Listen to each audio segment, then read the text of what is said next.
અમદાવાદના મેઘાણીનગરમાં air ઇન્ડિયાનું EI-171 વિમાન crash થયું છે. આ ઘટનામાં ગુજરાતના પૂર્વ મુખ્યમંત્રી શ્રી વિજય રૂપાણી સવાર હતા. તેમનો બોર્ડિંગ પાસ પણ સામે આવ્યો છે. અમદાવાદના મેઘાણીનગરમાં એર ઇન્ડિયાનું EI-171 વિમાન ક્રેશ થયું છે. આ ઘટનામાં 150થી વધુ લોકોના મોત થયા હોવાનું જાણવા મળ્યું છે. સૌથી મહત્વની વાત એ છે કે આ વિમાનમાં ગુજરાતના પૂર્વ મુખ્યમંત્રી શ્રી વિજય રૂપાણી પણ સવાર હતા.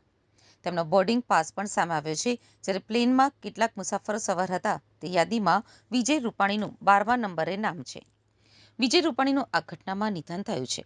રાજ્યસભાના સાંસદ પરિમલ નાથવાણીએ માહિતી આપી છે.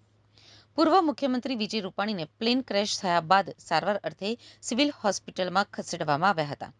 તેઓ 11 વાગ્યે અમદાવાદ એરપોર્ટ પહોંચ્યા હતા. એર ઇન્ડિયાની EI-171 ફ્લાઇટમાં તેઓ બિઝનેસ ક્લાસમાં મુસાફરી કરી રહ્યા હતા. તેઓ એકલા હતા અને પહેલી હરોળમાંની સીટમાં જ બેઠા હતા. આ દરમિયાન પ્લેન ટેકઓફ થયું હતું અને ત્યારબાદ પ્લેન ક્રેશ થયું હતું. આ ઘટનામાં તેઓ ઇજાગ્રસ્ત થયા હોવાના અહેવાલો સામે આવ્યા હતા.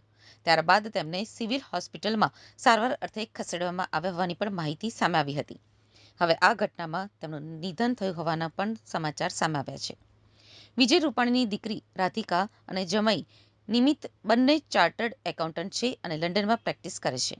અને તેમને એક દીકરી પણ છે, જેથી રૂપાણી ઘણી વખત દીકરી પાસે લંડન જતા હોય છે.